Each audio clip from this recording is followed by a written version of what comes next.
Why is there not such a thing as lingerie for men? Is there anything to help him feel sexier? Because penises aren't attractive, guys. Boobs and butts and vulvas are much more attractive than what God gave us.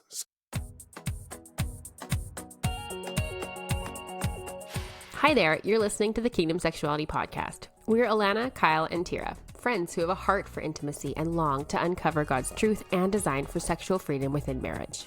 If you enjoy listening to our episodes or like our content over on Instagram, would you consider leaving a review or subscribing? It really helps. Welcome here. We are back for another episode of the Kingdom Sexuality Podcast. I am Tira, joined by my lovely co-hosts, Kyle and Alana. A special welcome to all of our patrons who are listening. If you want to support the show, get some freebies, see hump day positions, and even vote on what episodes we record, you can support us over on Patreon at patreon.com/kingdomsexuality. The verse for today is Mark 8:35. If you try to hang on to your life, you will lose it. But if you give up your life for my sake and for the sake of the good news, you will save it. Okay, before we get into this episode, here's a quick word from one of our amazing sponsors who helped make this podcast possible. And I'll just also make, with these ads, it's actually super helpful for us if you actually listen through the ads. It's a great way to support us as a show. Even though it's kind of annoying to listen through, you don't actually have to pay attention to what the ad is. But if it shows that your phone or device played through it, then that generates some income for us. And that's just an awesome way to support the show. So we love that we're able to do this for free for you guys. And thank you for taking the time to do that. So here's the ad. Okay, so we are answering some more Q&As today. That we had so many come in on that one day we did it that we had to break this up into 2 episodes. So this is the part 2 of those questions. And we're going to get right into it because there's still a lot of questions. So the first one's up. I got married 2 weeks ago and still haven't gotten wet from much or anything. What is going on? Yeah, that's totally normal, I would say, depending on your upbringing, especially going into marriage before, like leading up to it, temptation is so strong and like anything and everything is a turn on. And you're like, oh yeah, this is going to be great. And then you get married, you're like, what's wrong with me?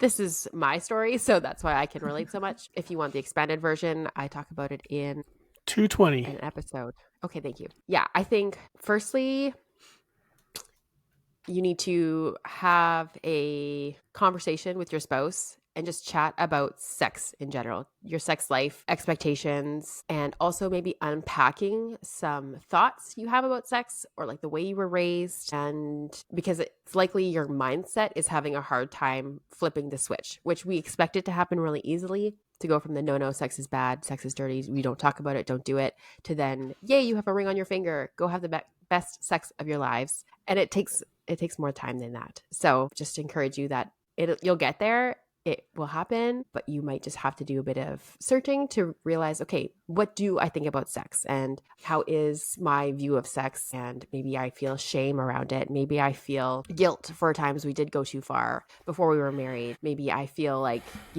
seeing his penis or whatever it is like, part of you is so held back from just recently not being able to do all those things. So be patient with yourself, have grace for yourself in this time, but just have some hard conversations with yourself, do some journaling. Yeah, those are my thoughts. You guys have any input? It goes slower and it doesn't need to turn into intercourse right now. Like just keep things slow, do the showering together, do smaller things, not just intercourse. And it's generally just, that thought of like, oh yeah, okay, now I'm supposed to like it.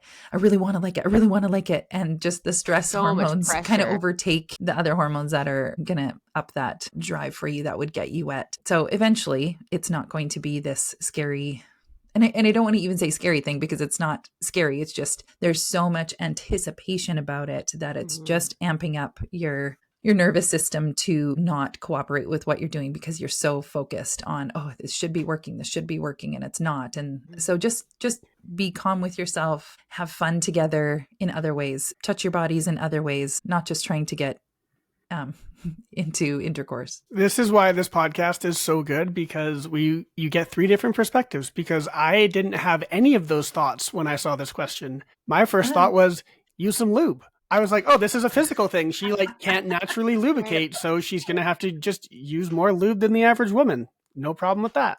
Glad you guys said what you said, though. We covered the question from all angles. There we So go. if you do want more lube, our favorite is Every. We'll link it in the show notes with our coupon code for that. But it is awesome. It's so, so good.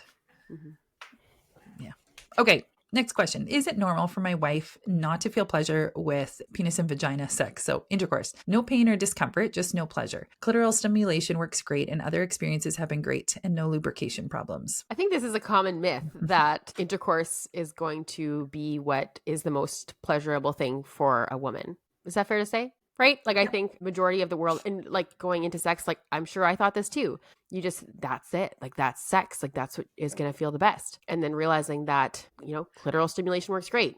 That's great. So is there a way that you can do both of those things at the same time? I think this is an opportunity for you guys to experiment and see if there's a way that, maybe it's not two separate events, clitoral stimulation and then intercourse. Maybe now you guys try and do those two things at the same time, right? Like I think there's an opportunity for just more exploration so that she is also feeling pleasure from intercourse when you are also experiencing pleasure. Yeah, I think it's only like 25 to 30% of women can orgasm with intercourse.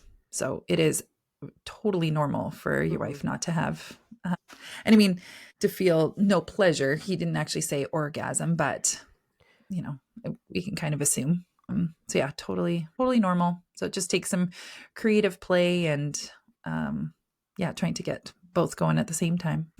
I'd say try some, first of all, look up the anatomy of the clitoris. Like, it's not what you think it is. It is much bigger and larger and goes way more around the vulva than you think it does. And those other areas can be stimulated. So I would try maybe some different positions, some different methods of touch, and see if you can stimulate the clit from other areas of it. Go listen to the anatomy episode. I think it's 112, and we talk a lot more about it in that episode. Yeah. And you can do positions like where she's on top and she can grind her clitoris up against you, like up against your pelvic bone. So different positions allow for better clitoral stimulation. And actually, if you go to the christianfriendlysexpositions.com, is that what it is? That's right. Order, right? SP. Yeah. Well done. In there, I think you can filter by clitoral stimulation positions. So you can take a look at that also to see if there's any positions you haven't tried yet that can help out. And changing how you're doing it. If it's just like a thrusting motion, then maybe things aren't going to be touched. But if there is pressure, if there's closeness, that'll make all the difference. Yeah. Okay, next question. How to deal with a wife who would rather masturbate than be intimate with you? My first thing that comes to mind is, does she have a history with porn? Because this is a huge thing with previous porn addicts, is because they know how to pleasure themselves. They have only been touching themselves. So this is really common. Usually it's the other way around, where the husband is the one who'd rather masturbate than have sex. But that's the first thing that came to my mind. If that is the case, we just did an episode on when she is the one who struggles with porn. Go listen to that. Tons of resources in that episode for wives who struggle. But that's where my mind went right away. Yeah, and there's a couple of reasons. Like, is there a reason why she would rather do that than to be with you? Is it because you're not caring about her pleasure? Like, have you first spoken about it with her and how you feel hurt by this, and then work as a team to figure out, okay, well, how can we make our intimate life together better than the masturbation? And this may be something that therapy is needed. There's probably something else going on, and it's gonna probably be best worked out with a professional. We highly recommend My Counselor Online. They are Christian counselors who specialize in sex therapy, and we would highly recommend them for that. Okay, next. Are men okay with repeating the same piece of lingerie, or is it a one and done? Yes. Talk to your husband, because I can almost guarantee you that he has a favorite. And so if you keep wearing that one, I bet you that he'll be just fine if you wear it again. And maybe you've worn one that he's not as fond of, and that one can be a one and done. So this comes back to a conversation. Every man's going to be different. But no, not everything is a one and done, because that just gets expensive. Yeah, it's not like, oh, I've worn this, so now I toss it in the garbage. Yeah. Just return it. No, lingerie is lingerie. Like, I mean, of course, yes, preferences. But if all you have is one piece of lingerie, own it, do it, like wear it. That's great. You don't have to be done with it now that you've worn it one time. And it could be a fun thing where if it's the same one that you had a really sexy time with, and then you wear it, a week or two later, it can bring back those same memories of like, oh yeah, it was so good that one time. Let's try to repeat that. So yeah, wearing it again, I think is totally fine. Okay. What was a pleasant surprise about marriage that you guys weren't expecting? Honestly, just how fun, like just being together is. So before kids, all you have is together. And just those times, I didn't expect to just have so much fun all the time. And even now that we do have kids, I mean, sex doesn't have to be involved. Just being together and doing something, it's way more fun than I thought it was going to be. Just like being with each other. I think when we first got married, it was just like a pleasant surprise, like shock almost, every time Jeff would introduce me to someone as his wife.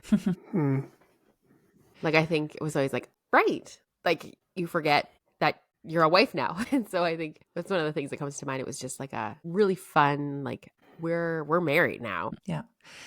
I think for me, a pleasant surprise is that making out is still just as fun as when we were dating. Nice. Like I almost expected that to like not be, because you got sex. So what could be better than that? But to still feel the same like, whoo, when we make out. I think that was a pleasant surprise that continued. Tira has a huge smile on her face right now, guys. So she means it.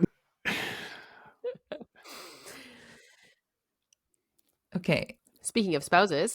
Yeah. Oh, yeah. How is Samantha involved in chaos stuff? Samantha's my wife, for those of you who are new here. I would say right now she's not really. She used to help us out on social media, but shout out to AI. We don't really need her anymore. But she's just involved with me. Like anytime something's going on, I'll just talk to her about it. Hey, what do you think about this? Last night, she was helping me write some of the episodes that are coming up. And she's just involved in that way. And then when we do record, if it's a day where I'm recording at my house, she's just around, but not actively involved in any way at the moment. She did our branding photos. Yeah. Oh, yeah. Yeah. And she'll be around whenever we have work retreats and stuff like that. Like she's... Yeah. Like we traveled earlier this year, the three of us, but she came with for accountability. So, yeah. Okay. How to compromise when I want to spice it up and my spouse wants no changes. Welcome to marriage. Everyone is different. Yeah. This is like classic high drive, low drive. There has to be meet in the middle compromise. So how do they do that? How to compromise? I mean, my logical brain says that someone has to be selfless. Either the one that wants to spice things up has to say, okay, I'll drop this for a little bit, or the spouse that doesn't want changes has to make a change that they would rather not make. Someone has to be more selfless than the other person. I think, well, first of all, definitely talking about it more. So for the spouse who wants to spice it up, go into a deeper reason why you want to spice it up. What is like, have your spouse understand the why behind it instead of just being like, yeah, I want more sex and I want it to be crazy. Like maybe that's what your spouse is thinking because you haven't actually said what it is you wanted to spice it up. And then I would probably try to spice it up so that it gets better for the spouse, not for you. So maybe it's simple things like, hey, let's start out with a massage tonight. That's not too spicy, but that might be different than your regular routine. Or, like start with little things that you can spice it up for your spouse who doesn't want the changes, but just small at a time. Yeah. And then maybe your spouse can see that, oh, like that was actually really, really sweet. I did love having that massage first. But communication is still a part of it though, and getting them to understand the why behind it. And why they're hesitant.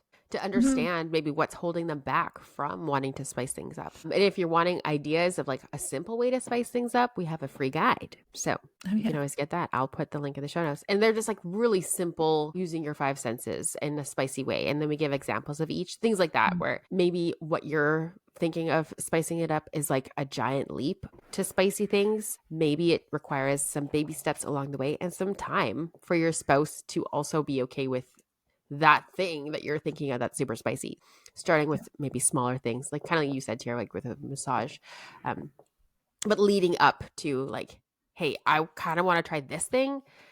If you're not comfortable yet, that's okay. Or are you open to doing this instead, or like in lieu of? Also, this might be an opportunity for you guys to go through our yes, no, maybe guide. And maybe the spouse that wants no changes, maybe they're like, I never thought about that. Or maybe the spouse that wants to spice it up is like, never thought about that. And maybe you guys find something that you're both cool with. Yeah. Cool. All right. Why is my wife only allowing sex when she wants it? I feel like there's so much to dig into. Yeah. There's so many different ways we can go with information. Could she be a responsive desire wife? And so if sex is on her mind and she's been thinking about it, then she'll bring it up and initiate and allow, air quotes, sex. But maybe if you initiate and she doesn't mentally feel ready, she's saying no, versus allowing herself to understand that maybe arousal will come in response to some kind of sexual act or activity. My thoughts about it. It sounds like just kind of like a little bit of like a lack of selflessness in that sense, like only allowing sex when she wants it versus, okay, how can I serve my spouse? How can I put their needs first? So it's hard to say why. I would say, are you having chats with your wife about this? That would be key to better understand them. And maybe you guys listen to the responsive versus spontaneous desire episode together, and maybe they can more deeply understand how their brain works when it comes to sex and their desire needs. And if this is something that continues with no change and you're unable to, I don't want to say figure each other out, but if it still becomes an area of contention that just never goes away, we'd probably suggest counseling for that, because that will only continue to fester and get bigger and bigger. Nothing. Do you have anything to add, Kyle, before we go to the next one? No, like I'm a big like selflessness guy, like Alana said.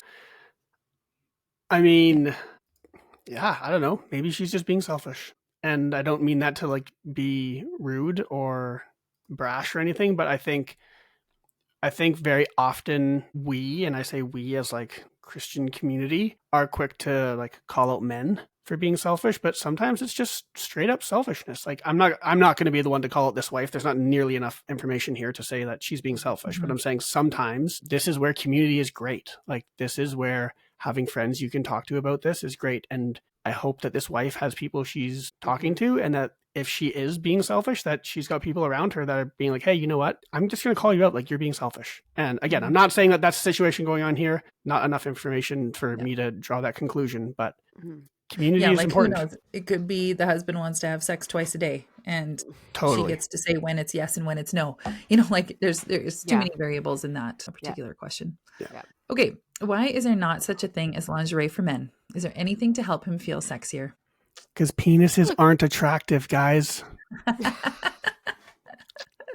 Boobs and butts and vulvas are much more attractive than what God gave us. So embrace it. Yeah. And if a wife is like really loving the way that her husband's penis looks, or she loves that area of him, accentuate it. Get some tighter underwear, like whatever that is. But for the most part, I'm just a believer that this is not the way that God designed it. God designed women's bodies to be much more attractive to look at than our bodies. Is there anything to help him feel sexier? If you think about it like that versus like the lingerie side. Okay, well, let's flip this back. Like if women wear lingerie, is it the lingerie that's making them feel sexy? Or is it more of a mindset and the way their husband compliments them when they put it on and all that kind of stuff? I mean, it's a mix. I would say. Yeah. I mean, I think for a guy, like if you have a body that your wife's attracted to, just having no shirt on, like that can be attractive. Or even just doing some push-ups beforehand so everything's all puffed up. There you go.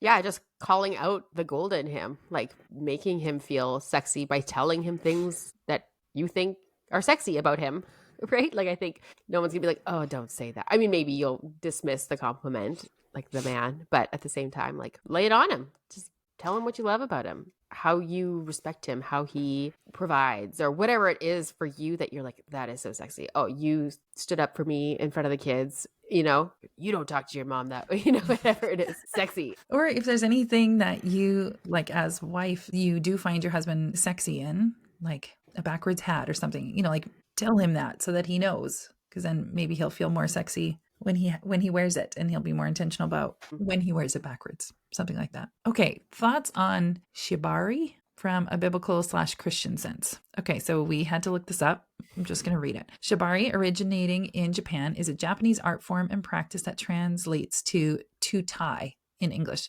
It involves the use of rope to create elaborate and often sensual bondage. Shibari can be a form of artistic expression, a way to explore trust and vulnerability with a partner, or a medium for BDSM practices. So we've kind of talked about BDSM a little bit before, like as long as it's not hurting the other spouse or that it's consensual, you both are excited to try it out. Yeah, I think it would be something totally fine to do. Interesting that it can be a form of artistic expression. Yeah, maybe it's like fancy knots. Yeah, maybe that's actually nicer than just doing like normal tie-ups. Maybe there's fanciness to it. Yeah, it's fancy. Makes it feel more sensual and intentional, not just like a harmful, like, oh, I'm going to tie you up. Right. Okay. Learn something new.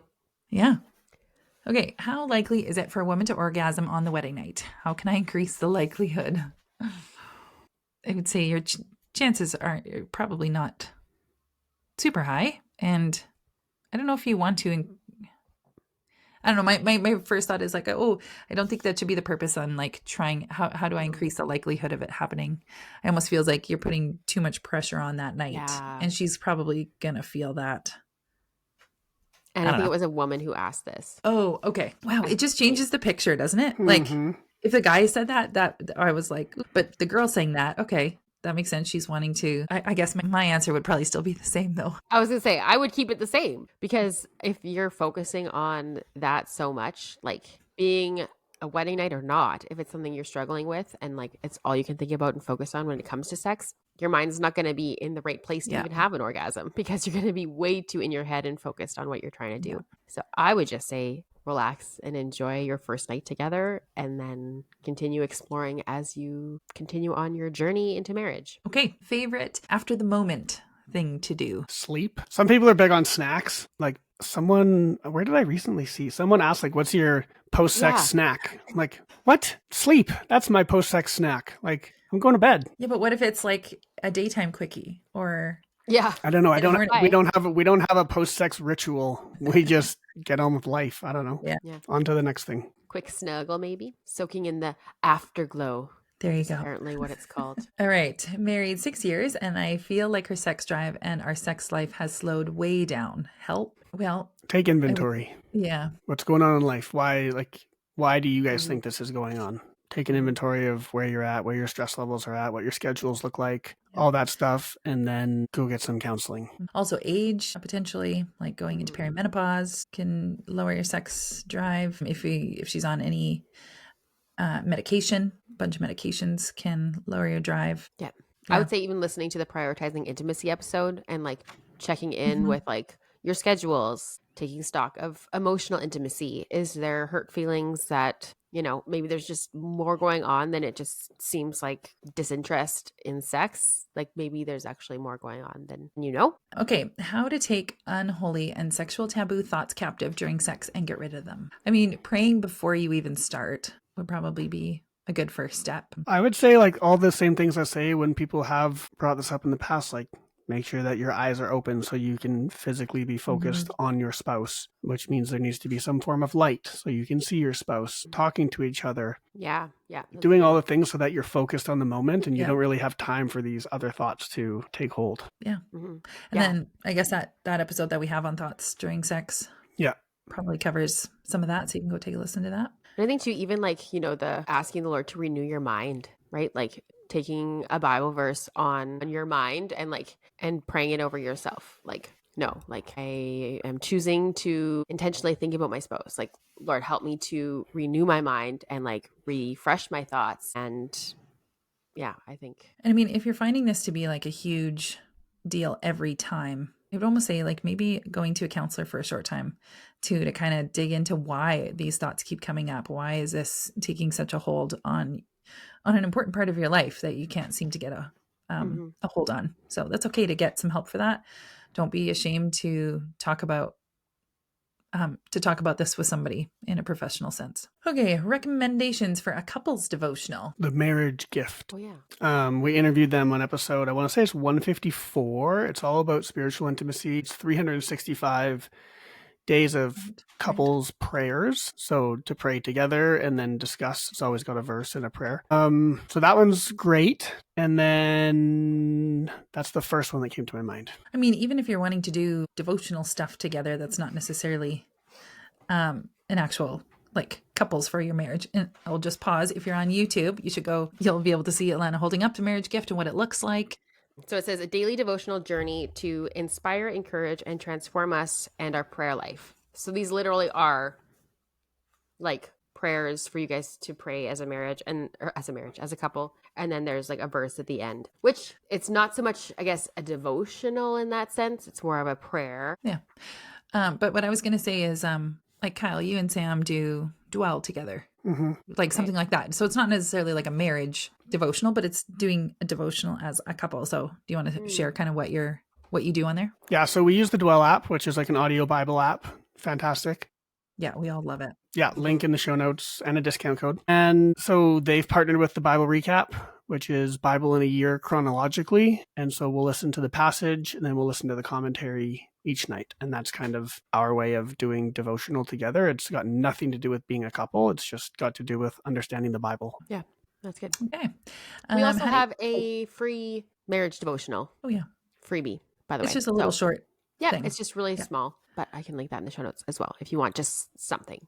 Okay, next one. How do you guys feel about watching a couple watch each other masturbate? Okay, we're going to reword this question here because no third party is watching the couple watch each other. No. If that's what the question is, the answer is no. Yeah, no, I don't think that's what they're... But if they're asking about you as a couple watching each other, go for it. I wrote it in here like it was written in the question. Okay, so how do you feel about watching a couple watch each other masturbate? I feel like that is wrong. Yes. And you should not do that. And no one should be watching you and your spouse in any capacity. I'm thinking maybe it was misworded. I think so. I would imagine so. Yeah. Yeah. So if you want to watch each other, go for it. Yeah. Yes. If you're both all good with it, we talk about this in our masturbation episode. I want to say it's 197. Yeah, we talk about it there. I don't know what episode they are. No. I link them all the time for the Facebook group. So the same things keep coming up. So I just get to memorize numbers. Yeah. All right. How do I convince my wife to wear lingerie more because I love seeing her in it? Talk about it. Yeah. Does she know how much you love it? Find out why she doesn't love it. Maybe she's self-conscious or, the more praise you can give her while she's in it, probably the more confident she'll feel in it. And this is one of those things where, like, wife, I always sound like an idiot, I feel like, because, like, I'm always, like, talking to the wives. Like, I know what you're going to say. Do you want me to just say it for you? Please. Okay. If this is something that your husband really loves seeing you in it, why wouldn't you? Like, it's almost like you're letting your insecurities and your feelings about yourself be more important than, I don't want to say serving him, but being selfless to him. Like, why would you not want to? It's almost a selfish thing to say like, well, no, I don't want to be in it. So I would just get down. I would have a conversation about why wife doesn't like to be in it. And if it's a comfort thing, maybe it's like, it's really uncomfortable and I don't like the way it feels on my body. Like maybe it's a sensory thing and it just feels uncomfortable because like cheap lingerie can feel very uncomfortable. Yeah. Please check out Mentionables. Yeah. Their lingerie is incredibly soft. And like the lace is not an itchy, scratchy lace. You're welcome. Yeah. Discount code in the show notes too.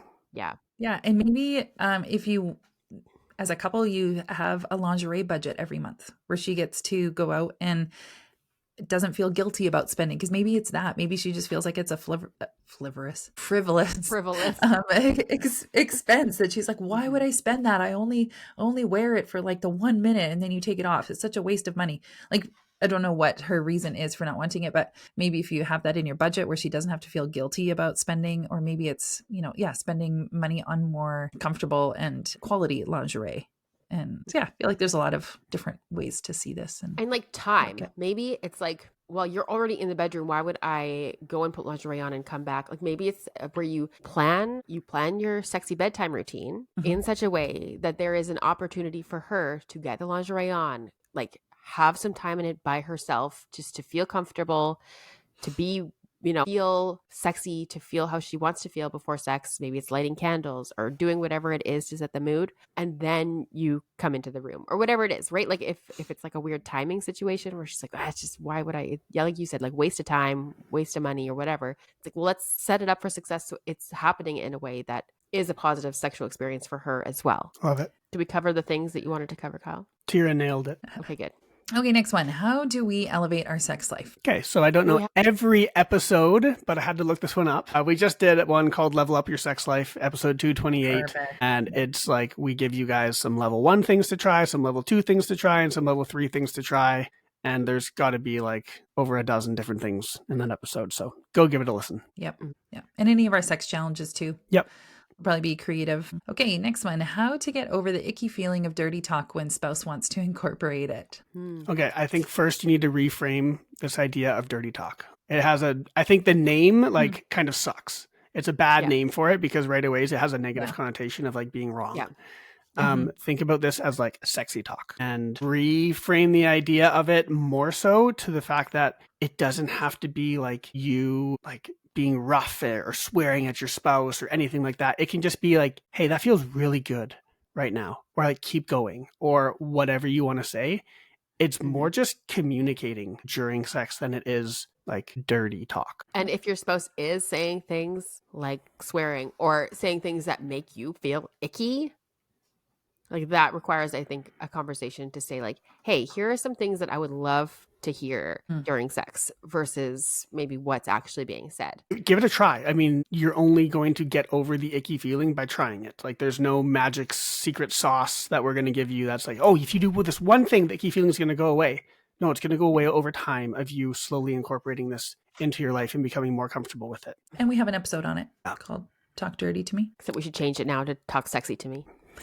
All right. Advice for husbands while wife is walking through vaginismus. I feel like Hannah talked about this in our interview with her, hey? Like how Yep. Thomas helped her navigate while she was, That's episode 187. Okay. Oh, thank you. And also Jess from Pain Free Intimacy. I feel like she has a thing for spouses, like a Facebook group or something. Check out her site, and I'm sure it will be around there somewhere. Or she would be a great person to even DM and ask that question because she'll have the support. I'm pretty sure she has a support group for the spouses, for the husbands. Did we talk about it in our interview with her? I know I wasn't on that one. That's why I'm asking. Maybe. I don't remember, to be honest. It doesn't hurt to listen to it because maybe there's some things that he is learning about it. Yeah. So we'll link that one in the show notes too. Mm-hmm. Okay, last one. What is a good book of the Bible to study for newlyweds? There's this one book of the Bible that's like really great. It's called Song of Solomon or Song of Songs, depending on what Bible you have. That's my vote. You could do it with our 31 Nights of Intimacy, where we talk about each day, each verse. Not necessarily, but like the themes. Passage. Yeah. Or theme. Yeah, good word. So it's basically like a Bible study for you that goes through Song of Solomon. All right, that wraps up all the questions that we could get to. So many. I'll close us off in prayer. Lord Jesus, thank you so much for the gift of intimacy. And thank you for this community that we have with a podcast where we can ask questions and get safe answers. And I just pray that the answers that we gave today will help bless marriages. And just thank you for the marriages listening. Amen. Amen. Hey friends, thank you so much for listening to today's episode. If you like our content, please like, review, and subscribe wherever you listen to your podcasts, and tell your friends too. Thanks so much for journeying with us today as we tackled the hard questions and dive deep into godly intimacy. Make sure you follow us on Instagram to see more of our content, and check the show notes for any links we might have mentioned in today's episode. We're so grateful to be on this journey with you, and we can't wait to see you in the next episode.